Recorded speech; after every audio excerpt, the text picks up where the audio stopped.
Massive flooding in China is raising concerns that the Three Gorges Dam could collapse. But one Chinese expert refuted the claims, saying the dam is sound enough to withstand an atomic bomb.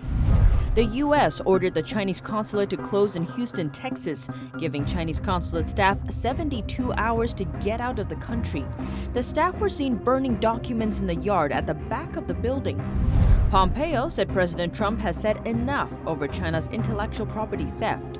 The Secretary of State will give a China policy speech tomorrow, which he says will make sure Americans fully understand the threats of the CCP and explain the new policies. Capital outflows in China reached a 4-year high. Nearly $140 billion in indirect investment funds flowed out of China in the second quarter. And at 3 o'clock in the afternoon, a powerful storm quickly turned day into night. That's as unusual weather seems to be plaguing China. Welcome to China in Focus. I'm Tiffany Meyer. The U.S. has ordered the Chinese consulate in Houston to close, accusing China of spying. Consulate staff were ordered to leave in 72 hours or face arrests. An expert calls it a turning point in the U.S.-China policy. The United States asked Chinese consulate staff in Houston to get out of the country by 4 p.m. this Friday. The State Department said the closure is to protect U.S. intellectual property and Americans' private information. It accuses the Chinese regime of violating U.S. sovereignty and intimidating American people. China called the move an unprecedented escalation and said it would retaliate. Reuters reported that Beijing could close the U.S. consulate in Wuhan, though most diplomats already left the city when the virus broke out. Social media videos show people burning documents on the consulate grounds. Acting chair of the Senate Intelligence Committee, Marco Rubio, said the closure needed to happen. It's kind of the central node of a massive spy operation, commercial espionage, defense espionage, also influence agents to try to influence Congress. U.S. Justice Department on Tuesday charged 2 Chinese hackers over cyber espionage that targeted defense contractors and virus vaccine research. The first time that the U.S. accusing the hackers are backed by the Chinese regime. A China affairs commentator said the move to close the consulate marks a turning point in the U.S. foreign policy principle towards China. He said in the past, the U.S. would often take into account how angry the Chinese regime will be or how they will react before making any major foreign policy decisions. This was considerate of the so-called culture of saving face of the Chinese regime. But this is exactly what has been taken advantage of by the CCP. And one result of that is the CCP has gained the upper hand in terms of influencing U.S. foreign policy. But this time is different. It shows a significant change in the guiding principles of U.S. foreign policy. That is, the U.S. does not care about the feelings of the CCP anymore, nor does it care how the CCP will react. In other words, the U.S. foreign affairs behavior and decisions are based solely on America's national interest. Recently, multiple top administration officials openly called the Chinese regime out for its misbehaviors. The FBI is opening a new China-related counterintelligence case about every 10 hours.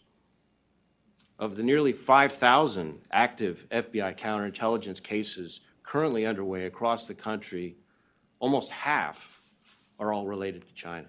The CCP has launched an orchestrated campaign across all of its many tentacles in Chinese government and society to exploit the openness of our institutions in order to destroy them. This is actually the normal model and the normal interaction between two countries, because the two sides are truly equal and reciprocal. This is not the first time that the U.S. has closed foreign consulates. President Trump closed a Russian consulate in San Francisco 3 years ago, and staff of the Japanese consulate in Washington, D.C. burned papers and documents in the backyard of their building in 1941 before the Pearl Harbor attack. Penny Zhou, NTD News. Speaking on a visit to Denmark, U.S. Secretary of State Mike Pompeo said China's theft of U.S. and European intellectual property had gone on a long time, saying that President Trump has said enough. U.S. Secretary of State Mike Pompeo says the Trump administration is taking action to stop long-running intellectual property theft by the Chinese Communist Party, which he says has cost Europeans and Americans hundreds of thousands of jobs. President Trump has said enough. We're not going to allow this to continue to happen. You've seen the remarks that National Security Advisor O'Brien gave, that FBI Director Wray gave, and that Attorney General Barr has given. We are setting out clear expectations for how the Chinese Communist Party is going to behave. And when they don't, we're going to take actions that protect the American people, protect our security, our national security, and also protect our economy and jobs. That's the actions that you're seeing taken by President Trump. We'll continue to engage in those. Pompeo is set to give a policy speech on China on Thursday. This will be the fourth in a series of addresses by top Trump administration officials. He told the Washington Times in an interview that it's going to be a series of remarks aimed at making sure the American people understand the ongoing serious threat posed by the Chinese Communist Party. As powerful flooding continues to plague southern China, concerns are rising that the country's famous Three Gorges Dam could collapse. But some Chinese experts have dismissed the claims, with one of them adding that even an atomic bomb couldn't destroy the massive structure. NDD's Juliet Song reports. Concerns are rising over whether the Three Gorges Dam could collapse amid China's massive flooding, but Chinese experts are quick to refute. In a state media interview, one expert said even an atomic bomb couldn't entirely destroy the dam, adding that it would only blow a hole in it. Another expert said water won't erode the dam, as it's made of concrete and only gets stronger with time. But one of the most prominent experts on the dam says otherwise. Hydrologist Wang Wei-luo wrote that when air interacts with concrete, a chemical process called carbonation happens. That means that concrete will gradually erode as a result. Wang has been sounding the alarm about the dam's stability for the past decade. He says it was poorly constructed. China started building the dam in 1994. 4 years later, the country saw some of its worst flooding in recent decades.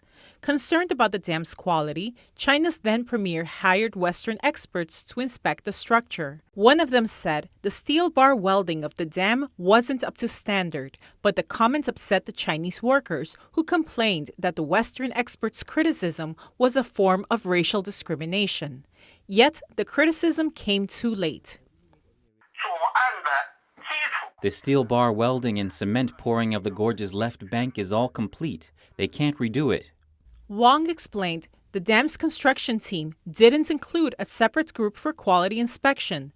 The team that designed the dam did it themselves. Last Saturday, after the dam saw its highest level of flooding yet this year, Chinese authorities admitted the dam has moved, leaked, and distorted.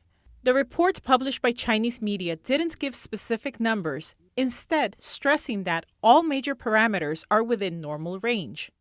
In 2002, another report revealed that the dam had many cracks, including some of them large enough to be the width of an adult's hand. A construction worker told the reporter that the cracks emerged because some construction materials, including the base of the dam, had problems. One of the dam's construction team leaders later responded saying it's impossible to avoid cracks, but that those on the Three Gorges Dam are non-threatening. Juliet Song, NTD News. A band of rainstorms in China is moving northward. Authorities in the central Chinese province of Henan issued a yellow-level severe weather warning on Wednesday, ahead of the storm's impact. It's the second most serious warning level. Forecasters say the area may receive 2 inches or more of rain within 6 hours and may continue after that. The Yellow River's flow rate reached 3,000 cubic meters per second Monday, which marks this year's second wave of flooding. Online video shows some streets in Henan are already submerged beneath around 5 feet of water in some areas. Floodwaters have even found their way into trucks and buses. Locals have been seen driving cars that look more like they're driving boats, while others wade through the high waters. Now we turn to another area of the country. Widespread flooding has become a common scene in China over the last 2 months. But this time, it's not in southern and central China. Instead, it's in Harbin, a northeastern city. On Wednesday, a sudden downpour hit the city, accompanied by thunder, lightning, strong winds, and hailstones. The storm downed trees and waterlogged some sections of the city. Netizens reported that the hail was strong enough to damage their glass windows at home. Some of the hailstones were the size of golf balls. Despite it being only 3 o'clock in the afternoon, the storm quickly turned day into night as it rolled in. The inclement weather brought a reminder of the Communist Party's 2 sessions held back in May. The event marks one of China's most important political events. On the first day of the event, the sky suddenly turned black at around 3 in the afternoon, accompanied by powerful thunder and lightning. That storm immediately sparked internet buzz as comments flooded in online. Now to China's economy. According to the latest report from Standard Chartered Bank, over $40 billion in indirect investment funds flowed out of China in June. That's as the second quarter reached nearly $140 billion, a record high since the fourth quarter of 2016. Experts say these capital outflows include trade credit, loans, currency, and deposits. They appear to reflect concerns about the strained Washington-Beijing relationship, particularly after the CCP implemented its draconian national security law over Hong Kong. It's now widely seen as a threat to the city's freedom and to its autonomy as a world financial hub. In response, the United States has introduced a series of sanctions against the CCP. The tensions also extend to other areas as well, including the pandemic. Taiwan's foreign minister warned on Wednesday China's military threat is on the rise. This comes after a recent spike in Chinese military drills near the island. Taiwan is a self-ruling island with its own democratic system, but China has vowed to unify it with the mainland, threatening eventual force. Taiwan's defense ministry in June reported 8 incidents of intrusion of Chinese military planes in its air defense identification zone, in which Taiwan jets gave radio warnings to usher the intruders out of the airspace. Secretary of Defense Mark Esper said on Tuesday the U.S. won't back down in selling arms to Taiwan. He added the U.S. will remain committed to regional peace and security, saying China is the one aggravating the situation with Taiwan. The defense chief also touched on a number of topics in his speech on Tuesday. Esper said he's hoping to visit China by the end of the year to work on crisis communications channels. He added it would be his first such visit as secretary, and the meeting would be to enhance cooperation on areas of common interest. As part of President Trump's hardline stance towards Beijing, experts said the U.S. will continue sending Navy ships into the South China Sea. The waters have been highly contested lately as Beijing made increasingly aggressive moves into the international waters. Experts said China has bullied regional nations and allies out of over $2.5 trillion in potential offshore oil and gas revenue. Esper said China has no right to turn international waters into a zone of exclusion for its own maritime empire.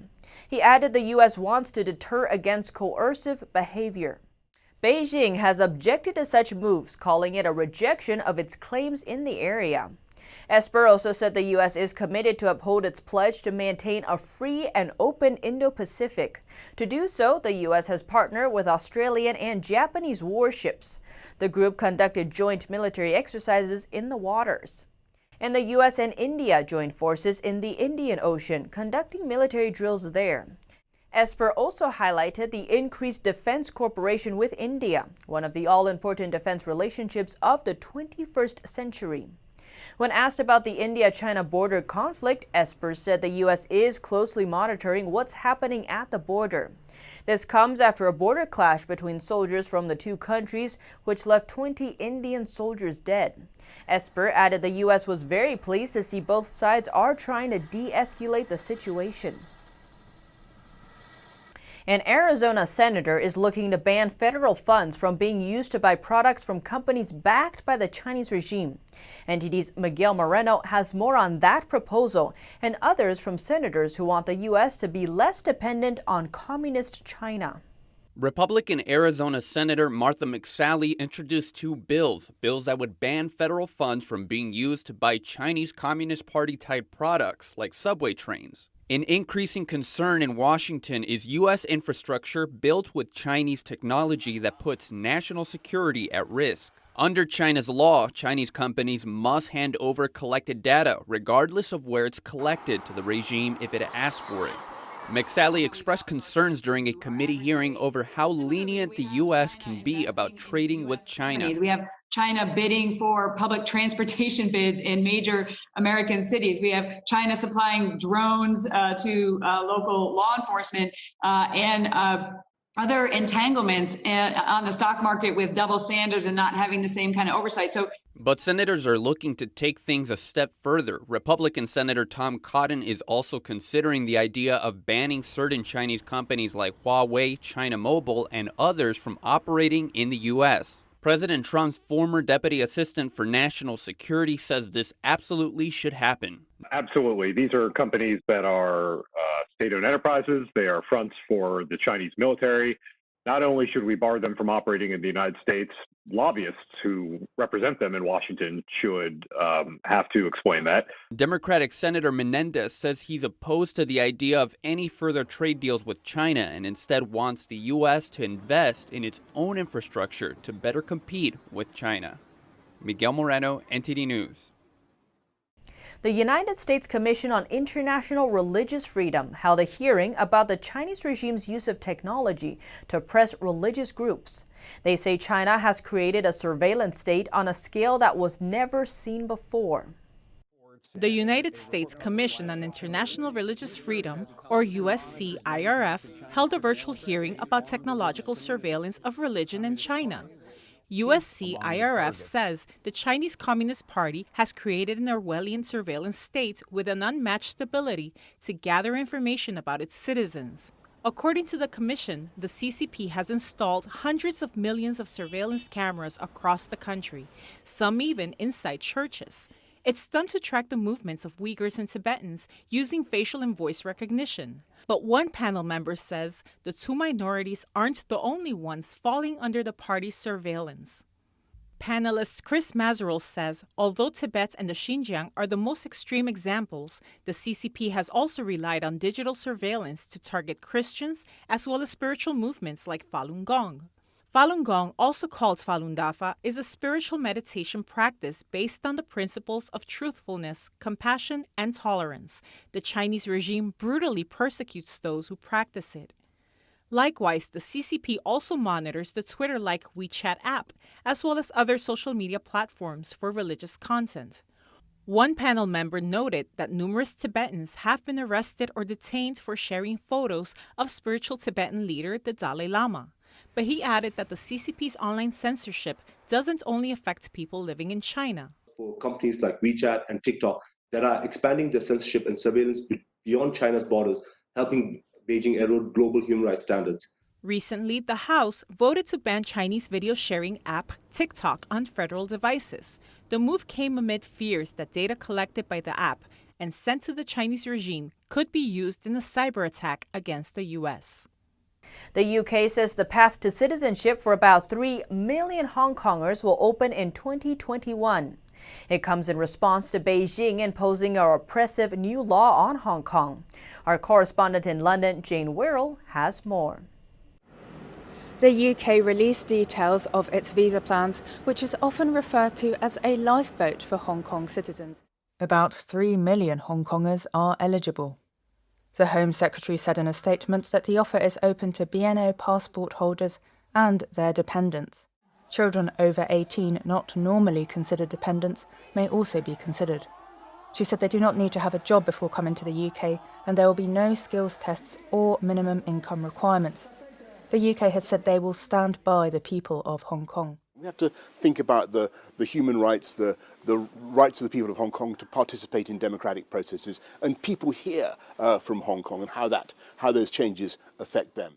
Prominent pro-democracy protester Nathan Law fled to London this month and earlier this week met with Mike Pompeo in the UK.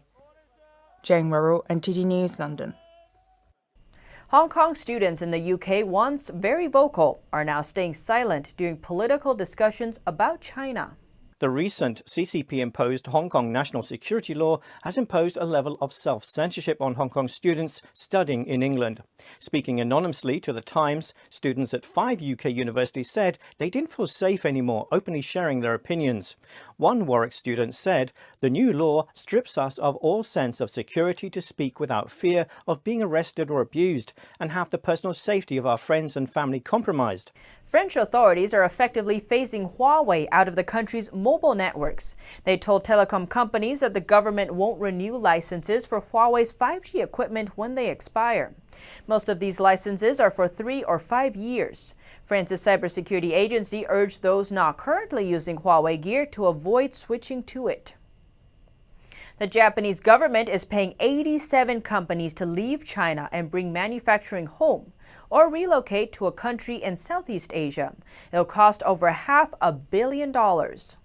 30 companies are taking production to places like Laos, Vietnam, and Malaysia. The other 57 are bringing production home. More are expected to follow in phase 2 of the effort. Japan allocated over $2 billion this year to make it happen. The country had trouble getting critical supplies like masks early on in the outbreak. The subsidies will help Japan build resilient supply chains and reduce reliance on China. U.S.-China relations are their lowest point in decades. China's handling of the CCP virus, as well as its aggressive wolf warrior style of diplomacy, are disturbing Western countries. Despite the high tensions, China is celebrating what it calls the triumph of the Chinese leader's diplomacy. A new state-owned institute dubbed Xi Jinping Thought and Diplomacy Study Center was founded in Beijing earlier this week. In China, the Xi Center is now thought to surpass all 4 previous generations of CCP leaders. That's because a party leader has never before dared to put himself on such a high pedestal. China's Foreign Minister Wang Yi made a speech during the institute's opening ceremony. In it, he made many complimentary remarks, including that Xi thought promotes common good and universal peace.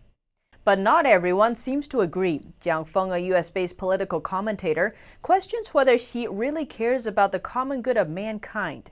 And at the initial stages of the CCP virus outbreak, why he closed off one entire province inside China, yet allowed international flights to continue service to other countries.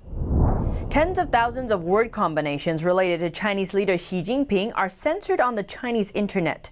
The goal is to eliminate every negative voice about the leader of the Chinese Communist Party, or CCP. And that only makes up a fraction of the party's sensitive word bank. A former Chinese web censor, Liu Lipeng, gave us an internal document containing more than 35,000 word combinations, spanning over 700 pages. Every term on the list is related to Xi Jinping.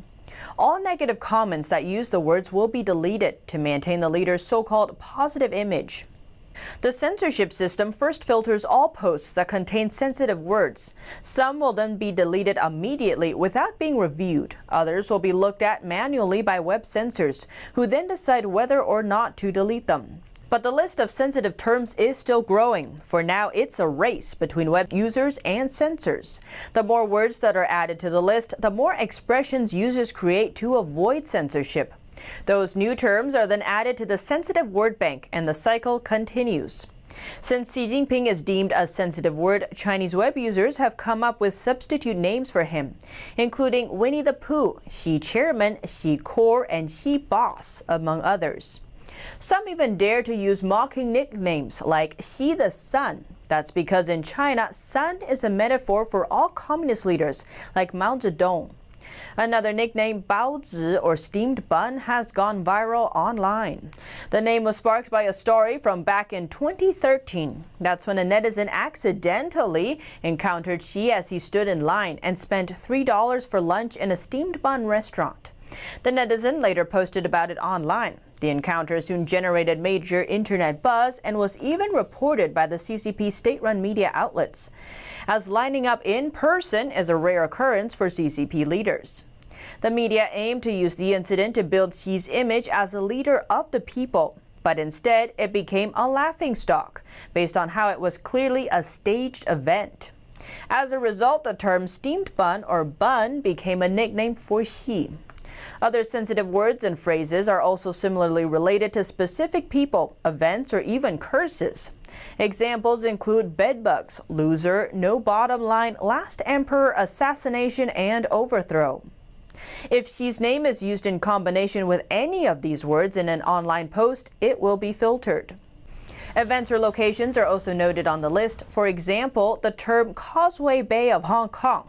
It refers to the freedom of speech in Hong Kong and Tianjin Harbor. More specifically, it's a reference to the 2015 Tianjin explosion that, according to official figures, killed nearly 200 people. Other more ordinary topics, seemingly without special meaning, are also deemed sensitive. They include terms like G20 meeting, nuclear station, political reform, and divorce. If online comments are made about these events or expressions and they mention the Chinese leader, they'll be filtered out and put into a pool for review by web censors. Authorities now have over 35,000 word combinations used to filter comments about Xi Jinping online. As Lily Peng said, as for censoring free speech in China, this is only the tip of the iceberg. Reporting by Xu Wenhui, NTD News. Following a months-long lockdown, some New Yorkers have decided they don't want to go through it again in a city that's known for its crowds. The need for more space has sent real estate sales booming outside the 5 boroughs.